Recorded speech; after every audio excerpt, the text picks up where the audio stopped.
Nothingness. My first several seconds outside were a heart-bursting eternity of hoof-pounding terror. The story had been right. All that was outside was a great black nothingness. It surrounded me, suffocating. If I had been able to draw breath, I would have screamed. And then my eyes started to adjust to the darkness. I began to calm, gasping, feeling weak, and now just a little foolish. In my defense, I'd never experienced night before. Not really. Sure, I'd always turned off the lights before curling into bed, but that darkness was small, confined to my little room, and there was always the glow from under the door. The hall lights of Stable 2 were eternal. This was different. A cool air, quiet unlike anything within the stable, tickled my coat and chilled my skin beneath. It bore smells that were dank and rotting, dusty and alien. I could hear by the sounds of the night insects, creaking of wood and far-off sloshing, but I was struck more by what I couldn't hear. The constant low hum of the stable's generators and the ever-present high whine of the lights were gone, so powerful in their absence that I first mistook the outside as silent. I could feel the dirt and broken stone beneath my hooves, so unlike the smooth and sterile floors I had trotted all my life. And though I could not see much or far, I could see further than I had ever seen before. There were no walls to mark the end of the room. I was staring into a horizontal abyss that stretched out in every direction in front of me. An entirely new panic began to form within me. My hind legs went out from under me, and I sat up, stunned. I turned my gaze to the ground, breathing deeply, thanking it not only for holding me up, but being a visual endpoint. Then I made the mistake of looking up into the sky, and the absolute endless upness of it sent my head spinning, and my stomach lurching. Great masses of clouds rolled over most of the sky, but there were gaps through which soft light poured, and through those I could see that up went on forever. Insanely, I thought of the clouds as a great net, made to catch me if I fell from the earth into the yawning gulf above. But if I slipped through the holes, I would just fall up forever. I clenched my eyes shut and tried to keep from vomiting. The fear and queasiness was intense, but passing. My faculties returned. I began to notice those things that escaped me in my initial panic. The surrounding terrain was becoming evident. The world around me did not stretch out evenly. The ground heaved and rolled, hills creeping towards mountains. The earth was punctured by the up-thrusting black fingers of long dead trees. Along distant hilltops, I could see the swaying, leaf-shrouded branches of healthier woods, but the living near Stable 2 were few and scattered and sickly. Second, I noticed that my pip-buck was flashing with a host of alerts. The map marker was already beginning to do its work on my new and unfamiliar surroundings, and to my surprise, had already pulled a label from the other. Sweet Apple Acres. Turning around to get my bearings, my eyes were drawn to the large hollowed husk of what I had assumed had once been a magnificent house. Now it creaked and swayed in the breeze as if threatening to collapse. Looking at my pip-buck again, I noticed that it was picking up several radio transmissions. The radio broadcast from Stable 2 was dark, but new stations had taken its place. My heart leapt, for it was the first indication that there might be pony life out here after all. I nudged my pip-buck to start playing the first station on the list. Still sealed up inside. There is no way out. My son, he ate one of the apples from those damned apple trees up near the stable, and now he's horribly sick. Too sick to move. We've holed up in a cistern near the old memorial. We're running out of food and medical supplies. Please, if any pony hears this, help us. Message repeats. Hello? Is any pony out there? Please, we need help. I was bringing my family to the stable up near Sweet Apple Acres, but we were attacked by raiders. Only my son and I survived. We went to the stable, but it's still sealed up. There is no way inside. My son, he ate one of the apples from those damned apple trees up near the stable, and now he's terribly sick.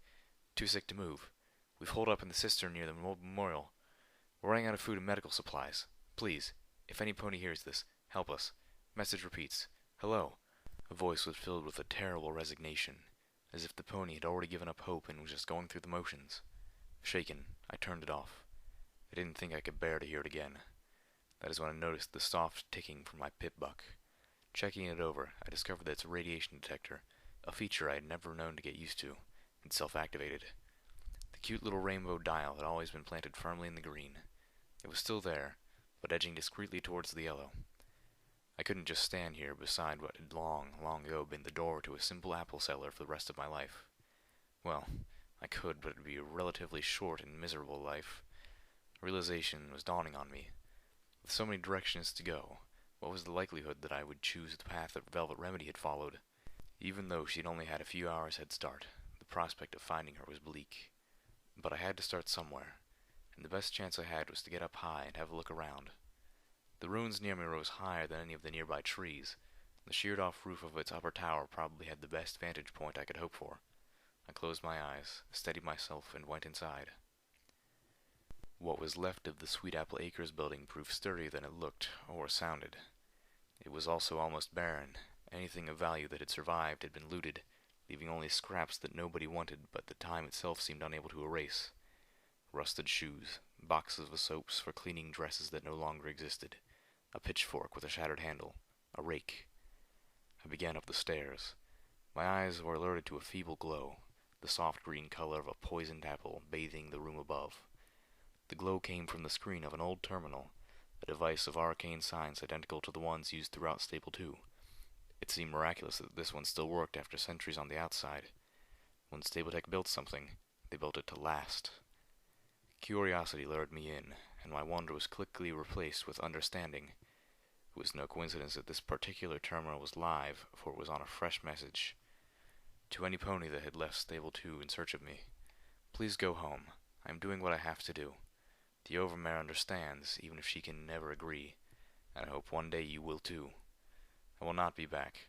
Do not look for me. Do not endanger yourself further for my sake. Please forgive me. Velvet Remedy." I searched the terminal for more, but all other messages were ancient and corrupted, save for one. And that one had a rather unique encryption, something I had heard of before, but never seen.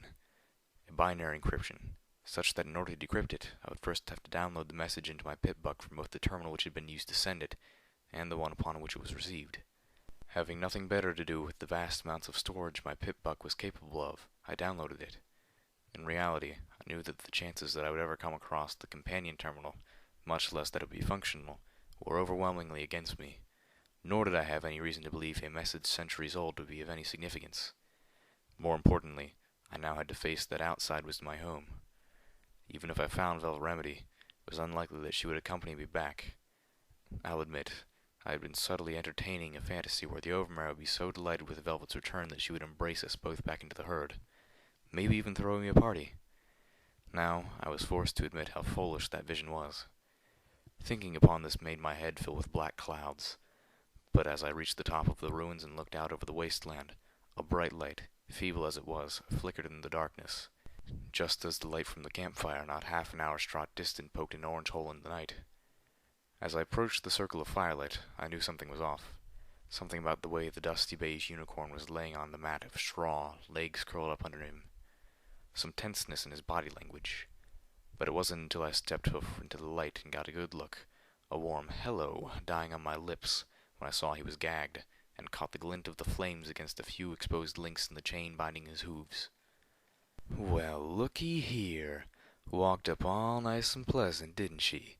A large earth pony emerged from the shadows of a nearby rock. His hooves clacked metallically against the rocky ground, shod in cruelly spiked pony shoes.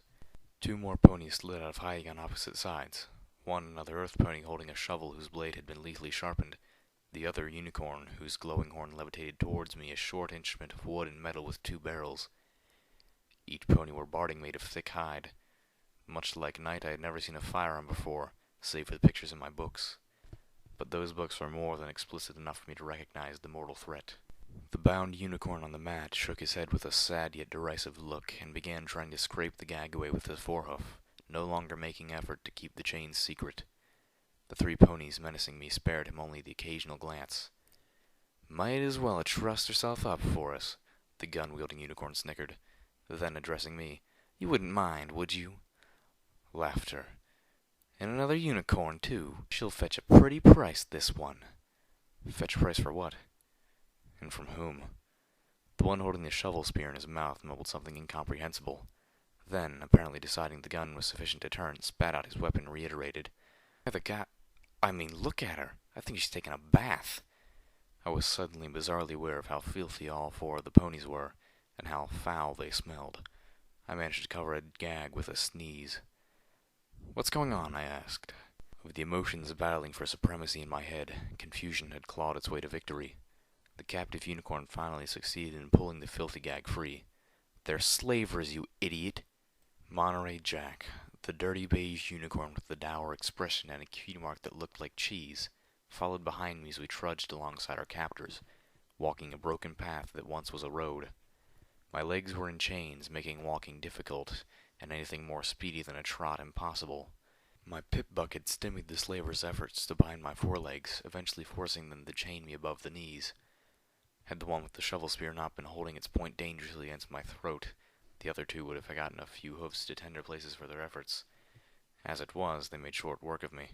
I was not gagged, but Monterey had convinced me early that unnecessary chatter from the slaves-to-be would likely result in the loss of my tongue. Not that I had much to say to these brutes anyway, aside from my repertoire of colorful metaphors.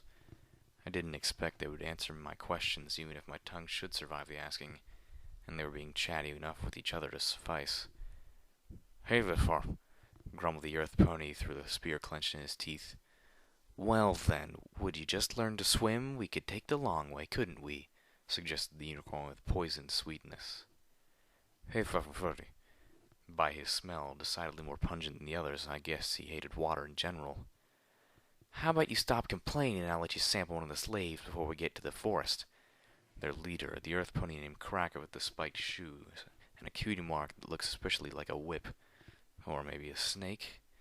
Turned back towards Monterey, and I, with a filthy smile. I looked away. They laughed. Through the disgusting dialogue, I could hear liquid sound ahead. Not like a burbling water fountain, but closer to a sloughing muck. And something else. A distant sound getting closer. Music? Yes, music. Slightly tinny, yet triumphant? Regal? I couldn't put my hoof on exactly what feeling the music was trying to inspire, but it was certainly brightly out of place. Cracker took note of my expression and smirked. "You look like you've never heard that before. What, did you live your life in a stable? If you're hoping for the cavalry, that ain't it, Philly. That's just one of those Spritebots." The music cut out with a sharp twang. The unicorn slaver, Sawed-Off, trotted ahead a bit, peering down the path ahead. Turning back to the rest of us, he smirked. "Think one of the ratigators got it?" Cracker suggested it flew into some pony's booby trap. The other earth pony suggested a mouthful of spear-mangled mumbling. The unicorn turned forward again, and the glow from his horn illuminated the machine. A metal ball about the size of a foal's head floating on 4 silently flapping wings, hovering silently right in front of his face. No arcane science in this, I could tell. It was pure earth pony engineering. "Fuck!" Sawed-Off leapt back a full pony's length in surprise, then swung his shotgun to bear and fired it at the Spritebot.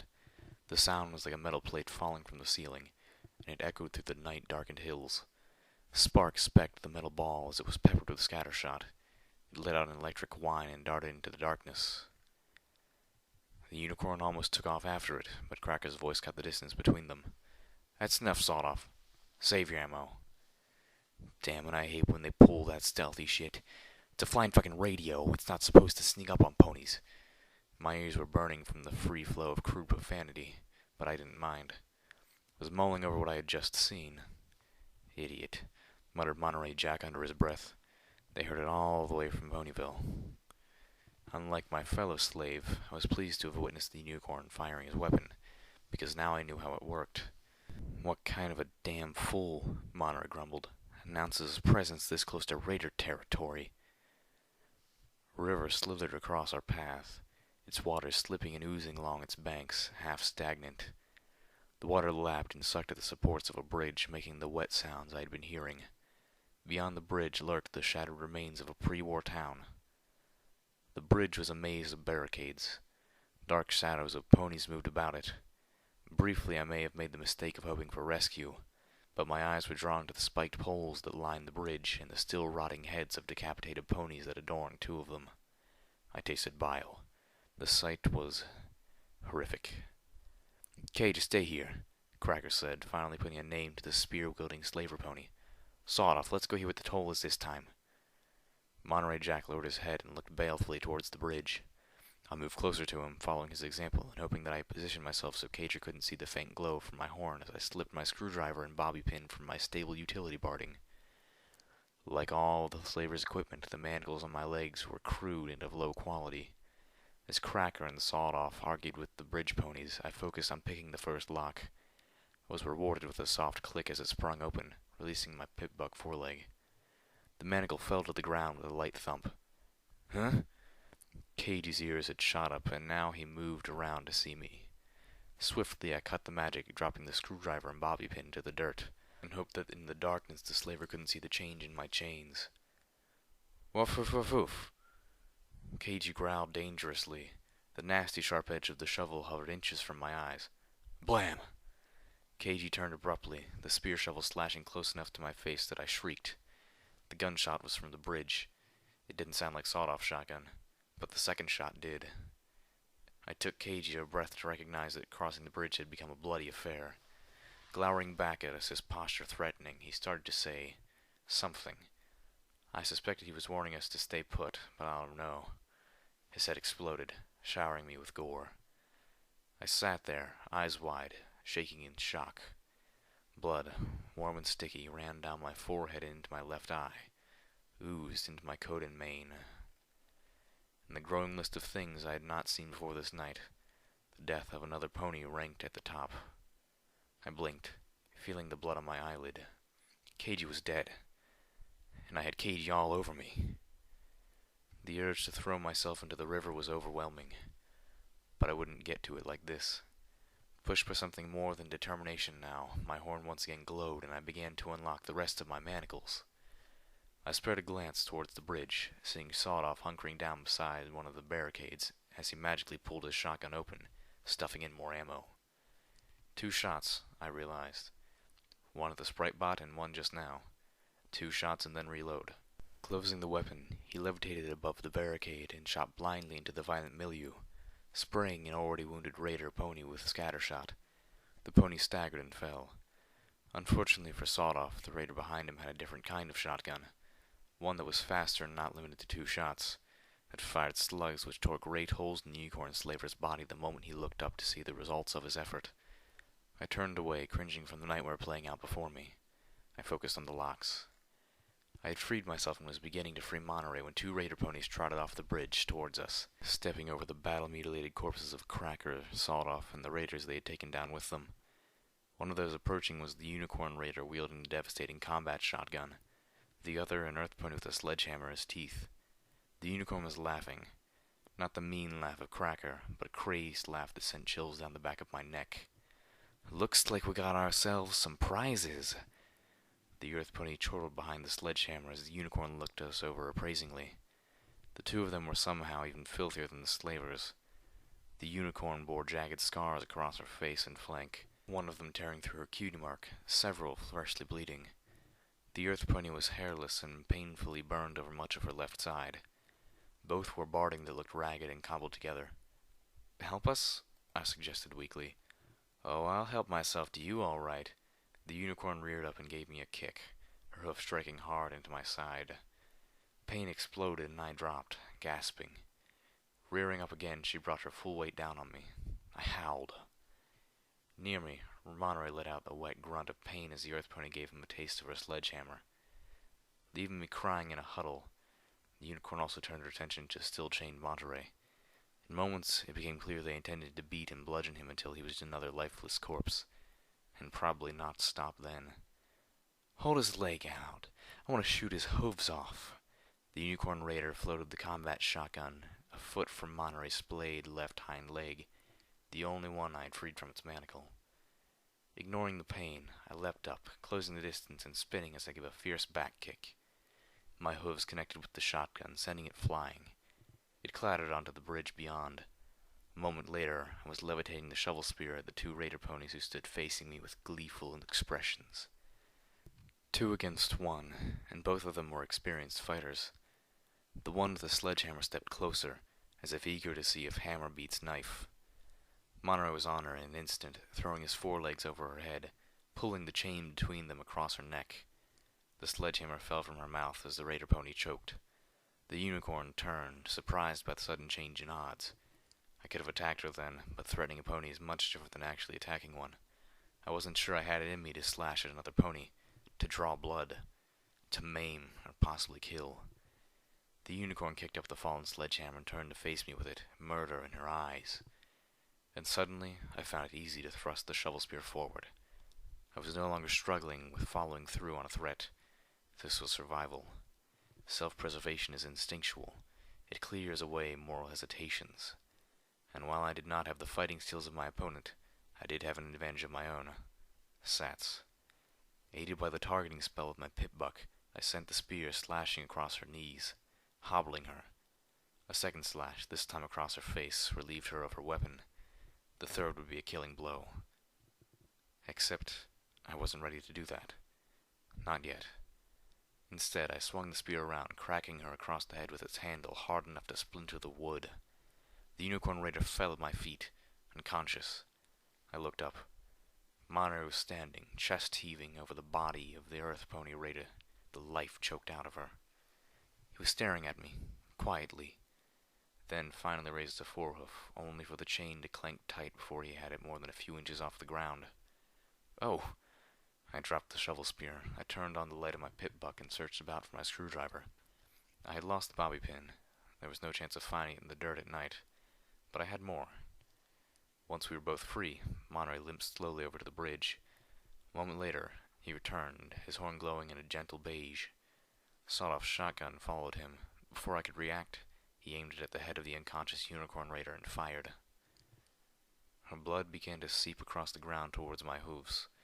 I watched in stunned silence as he turned and began prodding at the bodies, tugging items from them. Finally, I found my voice. "What are you doing?" He looked at me as if I was stupid. "Checking them to see if they have anything valuable on them. With luck, food." I nodded, watching him move to the bodies at the end of the bridge. Looting the bodies of the dead felt wrong, but a cold, rational part of me murmured that it was a qualm I would have to get over in order to survive. And imagine how embarrassed I'd be if I starved to death out here because I'd been too shy to check a dead pony's bag for a pouch of oats or a can of old applesauce. I moved a bit further down the bridge. I looked over the body of a dead raider pony, his face bloody and torn from Cracker's pony shoes. I started going through the pockets of his barding, but my stomach rebelled. I flung myself to the railing, heaving my lunch into the foul river below. A large break in the clouds brought a soft and silvery light to everything, and I could see my reflection in the water, still covered by Katie's drying blood. Then I saw a sawed-off shotgun hovering in the air behind my head. "I'll be taking what you have, too," Monterey Jack informed me with a bored drawl. What? I turned slowly to see him standing on the bridge, bathed in moonlight, his horn glowing a soft beige light. The shotgun floated between us, pointed at me. But I just saved you." "Yeah, and for that I'm not going to kill you." His eyes narrowed. "Unless, of course, you do something stupid right now." "But I just saved you." "Aren't you the top of your class?" he said snidely. "We should work together. Travel together." Monterey snorted. "And split our limited provisions? Go to sleep with one eye open each night, hoping to catch you when you try to stab me in the back? No thanks." My righteous disbelief stopped short of denial. Suddenly, I was so very weary. Nodding, I lowered my head and let my 2 canteens slip free. I then backed up so he could approach them. I turned my head to start unclasping my saddlebags. I saw on the bridge just beyond my tail. Turning back to Monterey, my own horn was glowing, and the combat shotgun whipped into the air. For a long moment, we stood there, 2 unicorn ponies on a bridge, surrounded by bodies, shotguns floating between us, aimed at each other. Moonlight shone down on us from the break in the clouds. Monterey Jack broke the silence. "You're not going to use that. I saw you spare that raider. If you couldn't kill a pony like that, you don't have any need to kill me now." I narrowed my eyes. "I'm a quick study." He huffed, but didn't move. "Do you even know how to use that thing?" I forced a smile across my face. "Do you know that you only have 1 shot left? And judging by the Spritebot, that gun is in such poor repair I'll survive being shot with it. Will you survive being shot with this as many times as I can move the trigger while you try to reload?" Monterey Jack took a step back, and with that falter, my smile was no longer forced. "And I'll be taking my canteens back." Ponyville. I wondered just how my pit-buck knew the name of places before I did. It even named the wreckage of a building that I had just slipped into. Ponyville was raider territory. I had just hoped this place, this carousel boutique, was not crawling with them. Monterey Jack and I had barely parted ways when the railing of the bridge exploded next to me. A sniper! The same pony I presumed who had turned Katie's head to applesauce.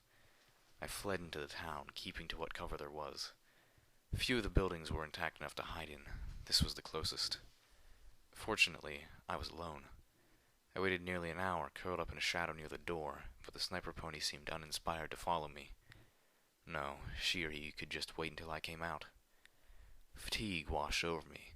I had stayed up all the night before, and this night's events were a strain in both body and spirit. My muscles were weak and achy.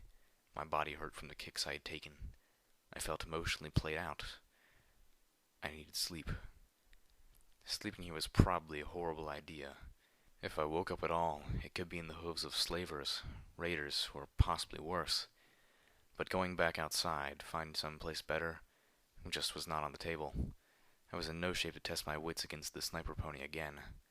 Carousel Boutique was quite similar in condition to the building up at Sweet Apple Acres, only the looting was more destructive. The walls had been painted with crude images of violence and cruder swear words.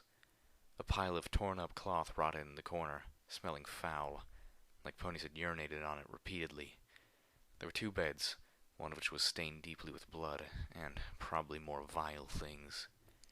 The other was a smaller, a foal's bed, nothing but a mattress on a crushed frame. In my state, I felt it would do wonderfully.